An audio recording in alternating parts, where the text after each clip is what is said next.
कि इस तरह के जो केसेस हैं वो इंडिया में भी देखे गए, नाइजीरिया में भी देखे गए, इंडोनेशिया में भी देखे गए, मगर उसके बाद एक स्मूथ मैकेनिज्म बनाया गया, पब्लिक अवेयरनेस क्रिएट की गई, फिर लोगों को ये बताया गया कि आप सेफ फील करें, भत्ताखोरी के मुकदमात दर्ज किए जाएंगे। पाकिस्तान में अभी तक ऐसा कुछ देखा?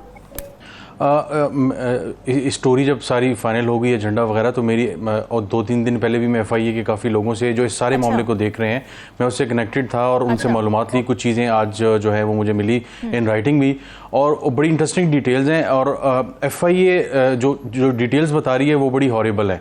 एक तो क्राइम है, दूसरा एक उसकी जो पॉलिसी है।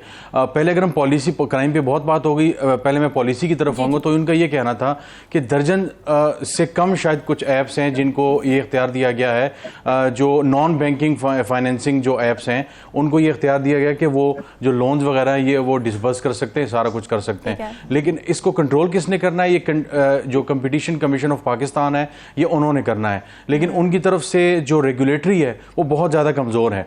यानी आप अंदाज़ा लगाएं कि एक दिन में लाखों रुपए के लोन अगर कोई कंपनी दे रही है तो उस पर किसी किस्म का कोई चेक नहीं है कि क्या।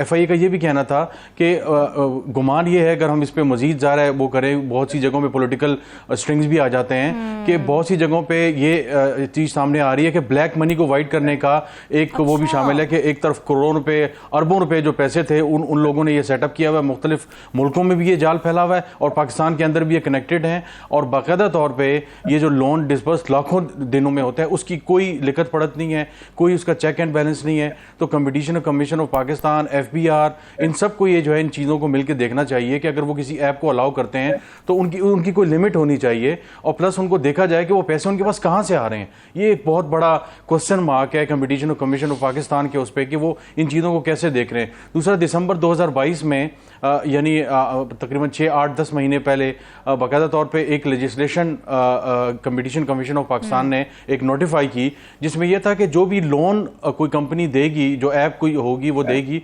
उसमें जो कॉन्टेक्ट्स होंगे उसके जो जिसको आप लोन दे रहे हैं उसकी पिक्चर्स, उसका फ़ोन का डेटा, उस तक एक्सेस बिल्कुल नहीं होगी। इसके अलावा जब वो अगर लोन लेना है वापस तो उन लोगों से सिर्फ रब्ता किया जाएगा जो उसके जिसको आप लोन देने हैं जो गारंटर होंगे, 1 या 2 लोग जितने भी हैं, उसके अलावा किसी और से रब्ता नहीं किया जाएगा। लेकिन ये सारी और इस तरह की 8-10 चीज़ें थी, लेकिन किसी चीज़ पे इस पे जो है वो अमल नहीं हो रहा। प्राइवेसी लोगों की डिस्टर्ब हो रही है, लोगों को मेंटली और जो है वो अब टॉर्चर कर रहे हैं बाकायदा तौर पर। हमने ऑडियो कॉल सुनी और जो जिन साहब ने खुदकुशी की, और इसके अलावा बहुत सी हमारे दाएं बाएं ये महीनों सालों से हम ये सुनते आ रहे थे कि इस तरह का मामला हो रहा है। तो ये तो एक मामला हो गया। दूसरी तरफ अगर हम ये देखें कि जो क्राइम है वो इतना ज़्यादा बड़े पैमाने पे फैला हुआ है कि लोगों की मजबूरियों का फ़ायदा उठाया जा रहा है। लोगों को बताया जाता है ये 0.26% जो है वो परसेंट जो है यानी वो है वो उस पर सूद आता है। लेकिन वो रोज़ाना के हिसाब से अगर वो या माहाना के हिसाब से, सालाना के हिसाब से हमेशा सूद होता है। तो 25% जो है आजकल वो है सालाना के हिसाब से, और अगर कंपाउंडिंग इफेक्ट डाला जाए तो वो 28% हो जाता है। तो 28% सालाना, यानी अगर आपने 1 लाख का लोन लिया है तो आपको 1,28,000 जो है वापस करना है। ये आम लोगों को इस बात का पता नहीं है। तो रोज़ाना के हिसाब से जो है उनके ऊपर जो सूद बढ़ता जा रहा है, बताया उनको जाता है कि जी 0.26% सूद है। वो समझते हैं कि शायद जो चंद 100 रुपये हमें देने पड़ेंगे, 10,000, 15 और 20,000 रुपये। तो इन चीज़ को समझने की जरूरत है। आवाम को आगाही रियासत दे, रियासती इदारे दें, कंपटीशन कमीशन ऑफ पाकिस्तान इन चीज़ों को कंट्रोल करे और जो पॉलिसिंग है उसको मजीद मजबूत करे। और FBR भी देखे कि जो ये लोन दे रही हैं कंपनीज हैं, बाकायदा उनकी वेबसाइट पे ये नाम शामिल हों, ये ऐप्स अप्रूव्ड हैं। इसके अलावा जो तमाम है वो जाली हैं, इनसे जो है वो लोन लिया जा सकता है। और बाकायदा उनके पैसे को चेक किया जाए कि वो पैसा कहाँ से आ रहा है। वो लाखों रुपये अगर वो दिन में दे रहे हैं तो वो किस तरीके से दे रहे हैं। ये वो चंद चीज़ें अगर जिसको फिक्स कर लिया जाए तो FIA और दूसरे लोगों का कहना था कि बहुत सी चीज़ें बेहतर हो सकती हैं। रियाज साहब, आपके पास क्या खबर है इससे मुतालिक? क्योंकि इत्तलात ही सामने आ रही है कि जो मुलाकात हुई है इसके अंदर जो हुकूमत या नून लीग है वो ये चाहती है कि थोड़ा पहले तोड़ दी जाए असेंबली ताकि 90 दिन मिल जाए इलेक्शन के लिए, मगर जो पीपल्स पार्टी है वो ये चाह रही है कि पूरे वक्त पर तहलील की जाए असेंबलियाँ। तो क्या आपके पास कोई इनसाइडर? इस वक्त जो जंग है वो मकबूलियत और कबूलियत की जंग है और हर कोई कोशिश कर रहा है। और आप देखें कि हम देख रहे हैं शहबाज शरीफ साहब जो बयानात दे रहे हैं और जिस तरह सिपह सलार की तारीफ़ें कर रहे हैं, और वो एक तरफ दूसरी तरफ हम देख रहे हैं कि बार बार जो है वो बिलावल क्या वज़ीर-ए-आज़म बनेगा, आइंदा का वज़ीर-ए-आज़म वो होगा, और जरदारी साहब भी बड़े एक्टिव नज़र आ रहे हैं। हालांकि मतलब एक चंद माह पहले तक जरदारी साहब की तबीयतें जो है वो बहुत ज़्यादा ख़राब थी, लेकिन ख़राबी ये सेहत के बावजूद वो इतने एक्टिव हैं। लाहौर में कल मुलाकात भी हुई पीएम साहब से, ये सारी चीज़ें चल रही हैं। अब जो समझने वाली बात है वो यहाँ पे ये है कि कल जो मुलाकात हुई उसमें बार बार इस बात पे जोर दिया जाता रहा कि जी टेक्नोक्रेट्स को हमने नहीं लाना, हमने कोशिश करनी है अपने बंदे लाएं। अब ये बड़ी इंटरेस्टिंग बात है कि दोनों साइड पे मेरी अंडरस्टैंडिंग और कुछ मालूमात के मुताबिक दोनों जो अतराफ़ हैं, जो फैसला साज जो लोग हैं और इस तरफ जो है पीडीएम के जो पूरी एक लॉट है, वो दोनों ने अपनी पैरेलल लिस्टें किस्म की तैयार करनी शुरू की हुई, उस पर काम किया हुआ है।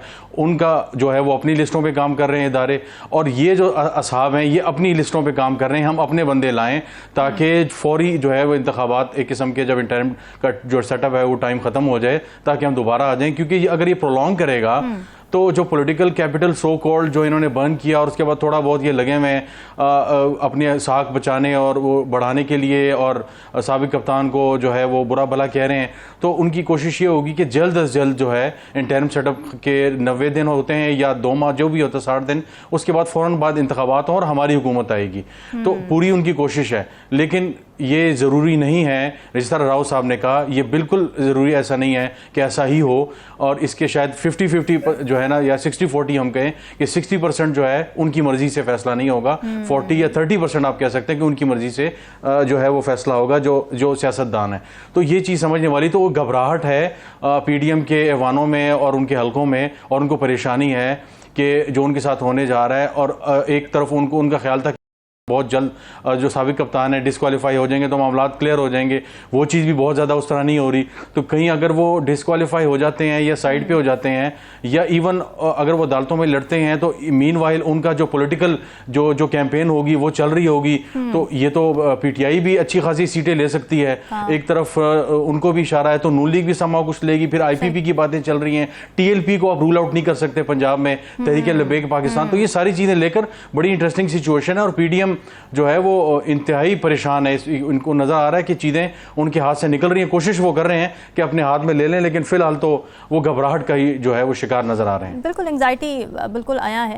रियाज साहब, अब जो हुकूमत है वो ये बयानियां बना रही है कि पिछली हुकूमत ने मईशत का बेड़ा गर्क कर दिया था, मुल्क डिफॉल्ट के दहाने पर पहुंच चुका था और हमने बचाया है इस मुल्क को। तो आपको लगता है ये बयानियां मैटर करेगा, या फिर सिर्फ जमहूरी क्रेडेंशियल्स की बेसिस पर ही वोटर निकलेगा बाहर? इस वक्त कई ऐसे फैक्टर्स हैं जिसको पीडीएम में, अब तो ज़ाहिर है पीडीएम उस तरह एक किस्म के 1 महीना रह गया, अब हम समझें कि कागज़ में ही रह गई है। अब नून लीग है, पीपल्स पार्टी है, आईपीपी है, टीएलपी है, पाकिस्तान तहरीक इंसाफ है, और केपी में एएनपी है, और मरकज़ में समाव थोड़ा बहुत अगर जेयूआईएफ शामिल कर लेते हैं बलोचिस्तान वगैरह में, तो ये सारी पार्टीज़ हैं। इसमें अब एक जंग शुरू हो चुकी है, और ये जंग शुरू हो चुकी है कि हमने अपने आप को कितना जो है वो कबूलियत के दायरे के अंदर लेके जाना है, एक और सबसे बड़ा फैक्टर, क्योंकि वो मैटर करता है कि आपका जो ताल्लुक़ है, जो वाली वारिस हैं, जो करता धरता है, उनके साथ कितना अच्छा है। क्योंकि इस वक्त वो भी, अब ये सारे भी अनश्योर हो गए, 9 मई का वाक़या हो गया, सब ने जितना हो सकता था जो है वो पीटीआई को मारा, उनके एहलकारों को, लीडर को, जो कुछ हो सकता था वो हो गया। लेकिन उसके बाद जब रात गुजर गई, सुबह हो गई, तो अब अंदाज़ा हुआ कि जनाब हम तो जिस बस में हमने सफ़र करना था वो बस भी निकल चुकी है, और हमें कहा गया है कि आप भी अपना बंदोबस्त करें। तो हम समझे थे कि हमें वो बस प्रोवाइड की जाएगी जो रात तक हमें प्रोवाइड की जाती रही, जिसमें हमने सफ़र किया और हमने लोगों को जो है मुश्किलात जो है वो गुजरवाई और लोगों को जलील किया, जिस तरह पंजाब का इन्होंने जिक्र किया राव साहब ने।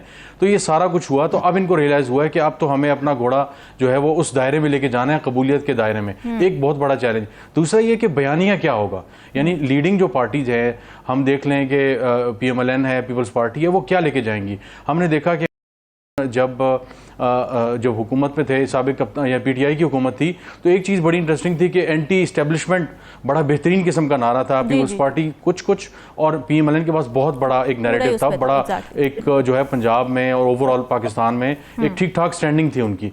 लेकिन अब उनके पास क्या है? तो एंटी जो इस्टेब्लिशमेंट बयानिया है वो तो बिल्कुल अनका है, ख़त्म हो चुका है। आपके पास क्या है? आपकी परफॉर्मेंस है, आपके पास परफॉर्मेंस के भी कुछ इंडिकेटर्स नहीं है। अगर आप ये कहते हैं जी पिछली हुकूमत ने किया था, तो जब ये हुकूमत आ रही थी जून जुलाई में, जून में जब वो इकोनॉमिक सर्वे ऑफ पाकिस्तान आया, तो जितने सेक्टर्स थे, सर्विसेज सेक्टर थे और इसके अलावा जो इन्फ्लेशन रेट के हवाले से फिगर्स थे, इकोनॉमिक सर्वे में हमने देखा सारी जो सर्विसेज वाले के सेक्टर्स थे उसमें सारे इंडिकेटर्स जो थे पॉजिटिव थे और पिछले साल की निस्बत ज़्यादा अच्छी परफॉर्मेंस थी। तो फिगर्स बताते हैं कि वो कहाँ। और अब अगर हमने देखा कि इस साल के जो इकोनॉमिक सर्वे आया जो गुजर गया जो माली साल, उसमें हमने उनकी परफॉर्मेंस देख ली, तो फिगर्स तो खुद बता देते हैं। इसकी ज़रूरत नहीं है किसी को कहने की कि हमने मईशत पिछली हुकूमत ने ख़राब की है, वो फिगर्स बता देते हैं। एक बात तो ये होगी। अब इनके पास वही जब उस तरफ आते हैं कि ना बयानिए वाला मामला इनके पास है, ना इनके पास परफॉर्मेंस कुछ है।